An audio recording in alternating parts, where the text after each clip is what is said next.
9700 if you'd like to get in touch with the show. If you'd like to email, there it is. If you'd like to email me, I'm a little jumpy this morning, Amanda. You got to be careful here. I'm a little jumpy. All right. Good morning from the office. If you want to email me, chief@fetchernews.com, chief@fetchernews.com, and follow us on Twitter @FetcherNews, @FYNTV. Go to our YouTube channel, FYNTV Fetcher News, and subscribe. And anytime we're doing a live broadcast, you will get a notification. Find us on Facebook, Fetcher News. And for the one that always sends me messages saying you don't have to keep repeating yourself, I'm sorry, I'm trying, okay? All right, anyhow, where to start? Now, on a day like today, it's not hard to figure out where to start. We've got a whole lot to go over. And why I get up so early is because a lot of stuff hits at 6 a.m. I mean, I have a press release this morning that came out right at 7 on the dot. 7 a.m. on the dot, a press release came out. Didn't change everything, but actually added to what I wanted to do in the show. So some days I don't know where to begin, but this morning is not hard. It is D-Day. Put that picture up. Today is D-Day, 74 years ago today. D-Day, we will, 1944, we stormed the beaches of Normandy, correct? Now, what I want to let you know is this is such an important day in history, and on the show all the time, I'm always yelling or upset that it just seems like we don't teach, nothing derogatory, negative on our teachers, but we don't teach history quite the way we used to, and the importance of it. All right, so today, and I'm not being a jack, okay, but today maybe we could get all the NFL players to stand and not stay in the locker room for today. Today is the kind of day that is the reason why the American people, this is for the NFL, let's stay here for a minute, okay? NFL, this day like today, 74 years ago today, is the kind of reason we ask you to stand for the minute and 39 seconds it takes. Place your hand over your heart for the national anthem, okay? This is the kind of day. This is a day that allows you, multi-millionaires standing on the sideline of the NFL football teams there, games, this is the kind of day that allows you to protest, to say you disagree with the way police officers, if that's the way you feel, treat black men and women in center cities, whatever. This is a day like today gives you, and will continue to give you the opportunity to have the freedom to protest. But it's a day like today, NFL. What if these guys, what if these men and women, but what if these men, because women did not serve in combat duty at this time, what if these men would have chose not to land on that beach?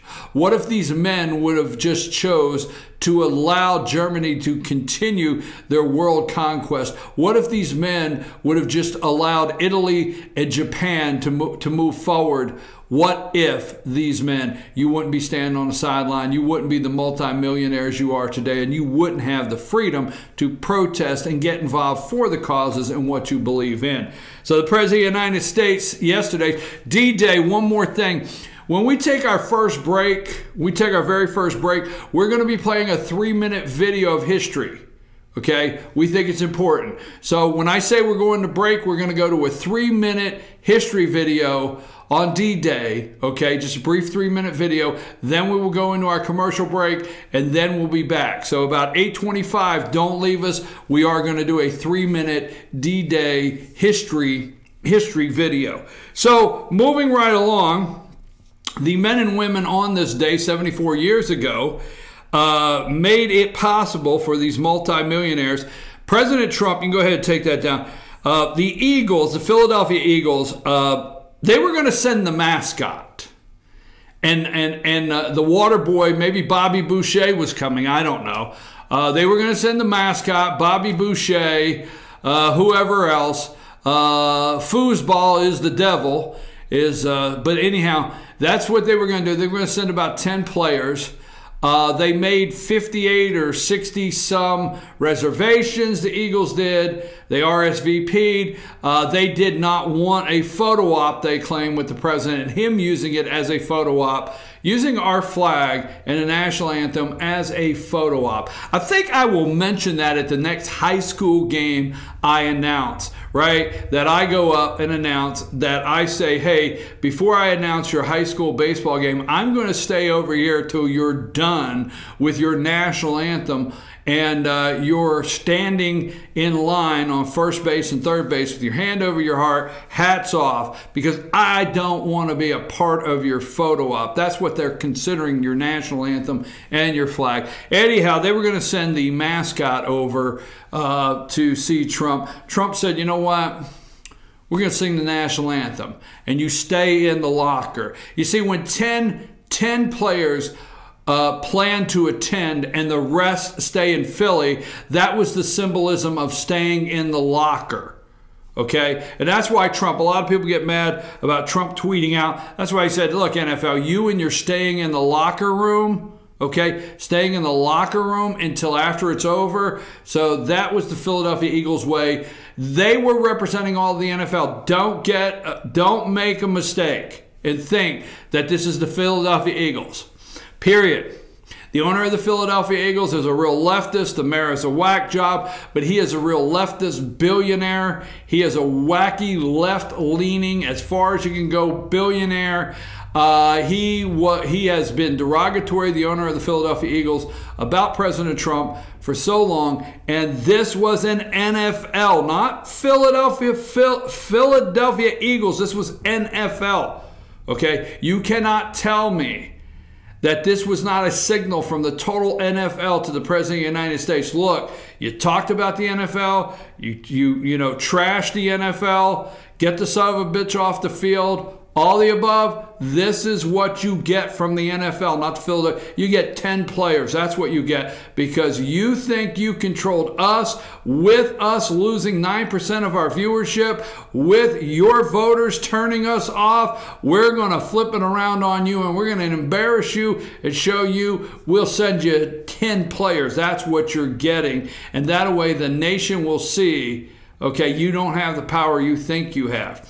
All right. Now, MSNBC come out this morning, obviously, Minka and Joe, it said, and they were discussing, why does Trump turn it around all about me? And let me just go with that before we move along. Why does President Donald Trump always turn it around about me? He always turns it into me. It's me. Why? Folks, President Donald Trump doesn't turn it into me and about him, as just like, for an example, yesterday. He turns it into you, the people.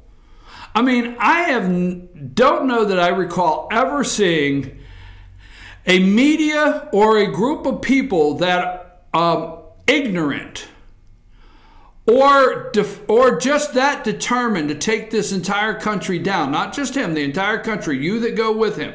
When he goes, you go. Folks, President Donald Trump is you. You hired him. You voted for him. You said you want him to be president. So when he does things, it's not all about him. It's him all about you. And they don't understand that. They don't understand it. One more time and I'll move on. It's not all about him. It's him all about you. That's why he's bold, because you're bold. That's why he makes certain statements, because you're making certain statements. You are tired of an apology to everybody. You are tired of the trade deficits and the foreign countries taking advantage of us and our manufacturing. You are tired of saying you're sorry. You are tired of apologizing. You're flat out finished with the political correctness. You are tired of looking at the sideline and saying, I wish somebody would say something. So I will end with this. Maybe I've said it twice. It's not all about him. It's him all about you, and they don't get it. All right, let's move on. Here's something funny, and I want to get into this. Now, Casey Cagle and Brian Kemp, I think I'm going to get somewhere around 9 o'clock with that, okay? Because I want to get somewhere around 9 o'clock with that. Because I want to talk about a RIFA bill, to talk about who is more NRA, Trump-supporting NRA rifle-toting, gun-slinging candidate. I want to get into that.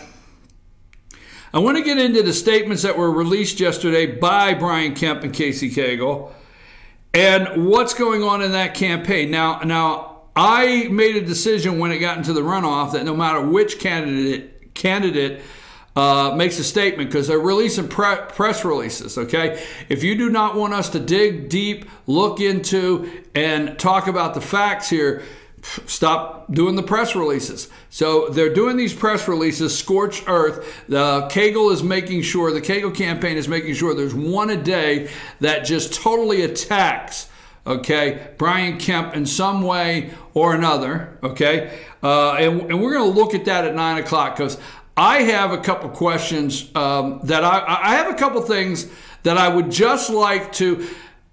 Casey Cagle claims some things. Maybe he wants to do it on this show. I'd be glad to have him. I just want him to say this is what he will do to back up some of the claims of what he says he believes in. That's it. That's all I'm saying. Okay? Because that's what the President of the United States, maybe it's Donald Trump's fault. Casey, maybe it's Donald Trump's fault. Brian Kemp, maybe it's Donald Trump's fault. He made his promises. Hell, we're starting to get used to somebody keeping them now, and we're actually requiring our candidates to make the promise and keep them. We have this crazy thing that we're going through in America.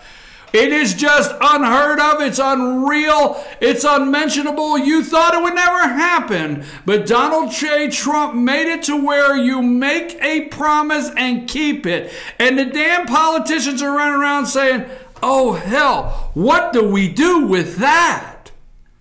See, that's what we're requiring now. The bar is here, okay? So when Michelle goes low, we go high. The bar is here, candidates. We're actually requiring our candidates to make a promise and keep it. So we want clear promises. We actually got used to Casey Cagle, Brian Kemp, just call, if you don't like it, Donald Trump, and say, why the hell did you do this to us, okay? You set a standard. Oh, my God, a standard and Donald Trump in the same sentence. You set a standard, Donald Trump, and now we have to match it. You see, we want clear, firm, direct campaign promises that you will keep. That's right. That's right. So, okay. 50 years ago, we're going to talk about that at 9 o'clock. All right? 50 years ago today, Bobby Kennedy was assassinated. You got a picture of Bobby Kennedy there. This is Robert Kennedy was assassinated 50 years ago today in a Los Angeles kitchen of a Los Angeles hotel. I forget the name of the hotel. That's 50 years ago today. Now, I want a quick question, okay? All right. Miss America is put up the swimsuit picture. Where's my glasses? I'll have to see this. Oh, they're on my head. Okay. Now, this is the Miss America swimsuit picture. By the way, just a little note, my first cousin, not second, third, fourth, or fifth, first cousin, okay, Debbie Shook, you can look it up, 1979 Miss North Carolina, went to the Miss America pageant. Actually participated in this in 1979. I think she was 19. She might have been Miss North Carolina in 1978. My first cousin. But anyhow, and I'll never forget, that was the old days back in Atlantic City, and you know, my mom and dad getting the suit and tie on and big dress and everything to go to the Miss America pageant in Atlantic City to see Debbie as Miss North Carolina. So the here we go. We got a, they're going to end. Miss America removing the swimsuit competition will replace it. Now listen to this. When you think of pageants, you can easily picture women strutting in their evening gowns, right? They're taking the evening gown also, and these swimsuits in hope of winning a special prize and the crown at the end. But Miss America organizers just decided that it's time to get rid of the criteria in the upcoming pageant. They're going to replace it with an interactive session with the judges. Now, I'm serious. Let's stay here for a minute. So what will replace the swimsuit competition, according to reports? It will become an interactive session with the judges where the contestants will speak about their chosen programs and advocacies, similar to what Gretchen said in Good Morning America interview. It's going to be what comes out of their mouth that we're interested in when they talk about their social impact initiatives. Do we want to hear what they say to make a decision on the next Miss America? Okay, so Amanda, let's just go there. I mean, no swimsuit competition or evening gown in the Miss America pageant. Do you have an opinion? I do, and as you know, my mom is she was a big beauty pageant director in this area for years and years. And I was never into beauty pageants. Wait. You're calling it beauty pageant. Okay, go ahead. Yes. And I was never personally into beauty pageants. That was just a personal preference of mine. But I do enjoy the philosophy of Miss America. But let me tell you why this is a big issue. And it's not necessarily just the swimsuits, but it's the imagery.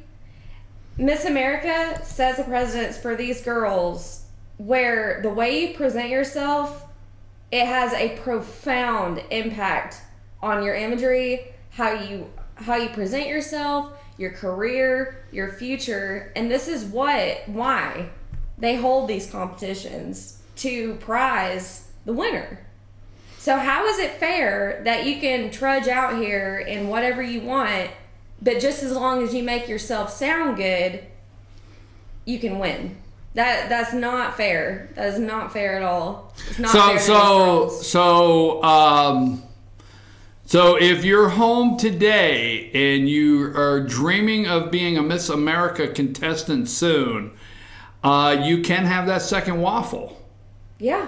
And how is that as long as you're reading an intellectual article concerning like Trump separating children from their parents at the border. And you tell me how that's fair to a girl who works hard on her body, just an all-around girl who won't hold a candle to this competition anymore for all her hard work. How is that fair? Well, that is hard work there. Now, obviously, let's not, go down the road. But whether people like it or not, that is hard work to get in shape. I mean, if these were men, well, I'm just saying, if these were men walking across the stage, it is hard work. I mean, So anyhow, that being said, so you're a yes, they should keep the swimsuit competition. It doesn't even have anything to do with the swimsuits for me. I mean, even if they don't have the absolute perfect bodies or whatever, there's some little aspects that I wouldn't even care to change. But with your image, your hair, your looks, the way you dress, the way you present yourself is what this competition is about. The way you carry yourself. Okay. You should not take away the fact, and people say that's judging someone's appearance. It's not even about that. It's how they put themselves together as a whole for this competition. Well, actually, to me, it's because of Donald Trump. All the evils in the world are because of Donald Trump, because Donald Trump called the Miss Universe, that's not Miss America, or Miss Universe or Miss USA, Miss Universe contestant. Remember, he called her Miss Piggy because she gained weight. Because there is a clause in these contracts or in these agreements that you have to go out and you have to do certain functions throughout the year. You have to show up certain parades and certain events. So you're actually required not to gain weight and keep an appearance. So they're taking appearance out of there. So it's okay. I tell you, the only problem I really see with this is Fox News will have to change their interview questions. is when they're interviewing somebody now to be on, Fox News, one of these young ladies, they will no longer be able to ask them, how did you do in the swimsuit competition? That's the only downside I see to this is, what will Fox News do? That's where, seriously, they get a resume in at Fox News. How did you do in the swimsuit competition in the evening gown? Well, they'll have to take that out of the interview questions. Okay, let's move along. We have solved that in America. What do you think? 706-889-9700 about the evening gown in the swimsuit competition at the for the Miss America pageant being changed to an interactive discussion with the judges. Probably over whether you were reading an intellectual article this morning on why Donald Trump is personally down at the border himself, while this morning he is running on Twitter with one hand and down at the border with another, ripping children out of mothers' arms as they are wanting to cross into the great America. Oh, okay. Now here's another one, and I want to get to this. We're going to get to serious stuff this morning, okay? But, Father's Day is coming up. So I'm looking around at certain things, and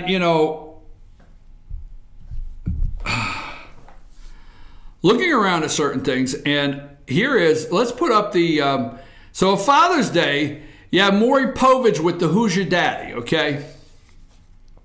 And there's about 3 things here, okay? What does that say? I can't see it from here. It says, what does it say? Read what that says. Okay, in case of your wife's baby, you're not the father. So I'm looking around the internet, and this is serious. I'm just like, because every morning I go through, no exaggeration, conservatively 30 websites.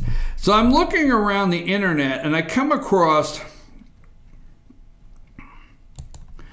a discount for Father's Day, and the discount is on, okay, 30% discount for Father's Day off on a DNA test.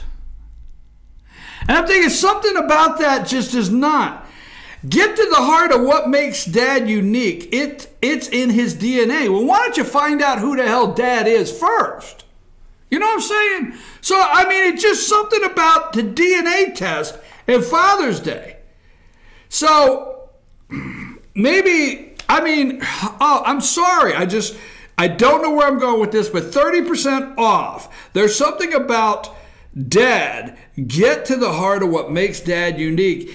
It's in his DNA. Now, what you do is what this is doing, right? Is you're always wondering, right? So, what does it say there on Maury? What does that say again?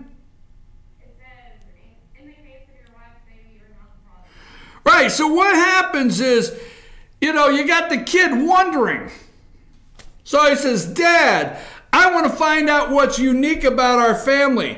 I got a 30% coupon. I'd like to get your DNA. But really, I want to know truly, are you the daddy? I'm sorry, folks. That was wrong, right? I'm just thinking, what the hell's wrong with us? We have lost it. Totally lost it, okay? You're going to say this. People are rushing to give their damn DNA. These are the same people, okay? Same people. Ancestry.com.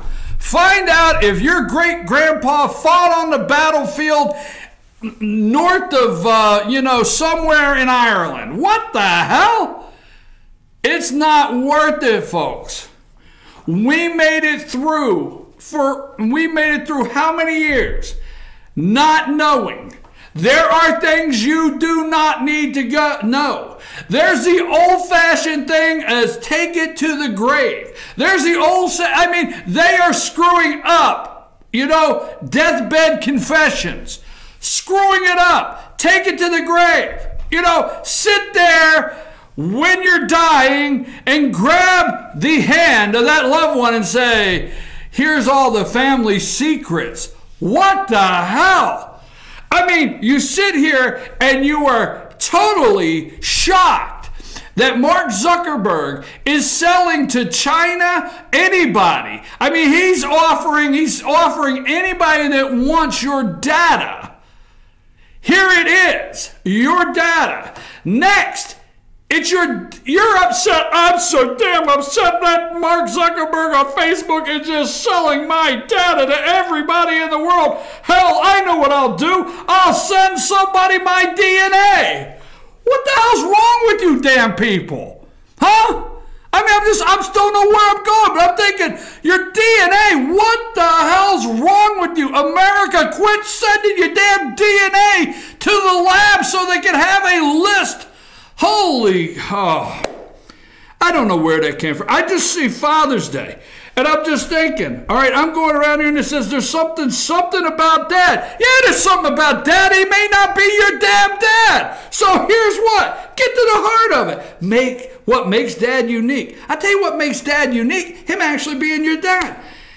30% off. Send your DNA today so we can build a database. Oh my God, not a DA database on every American.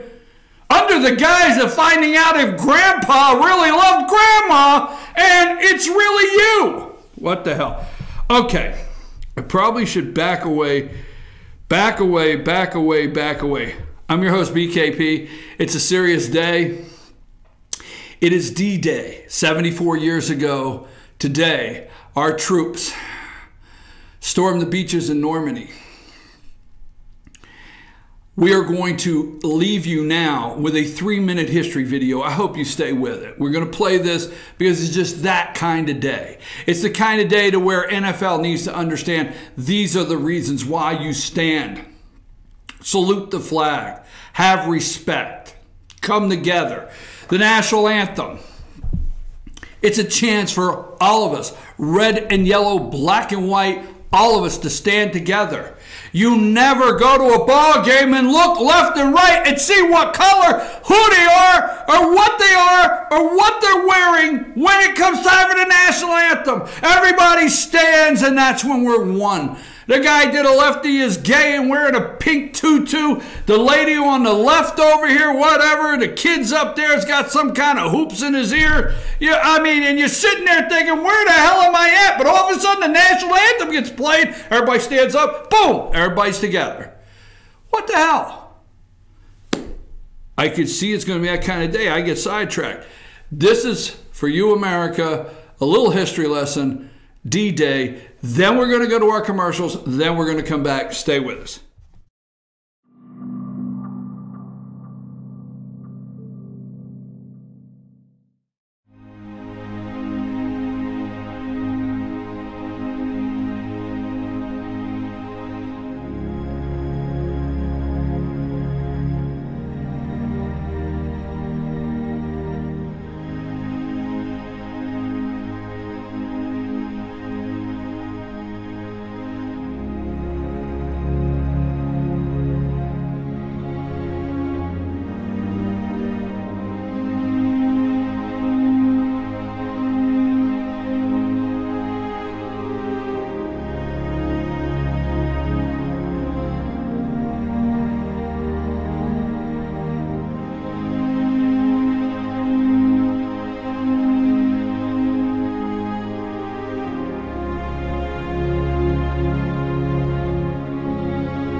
Hello, my name is Chad Watkins.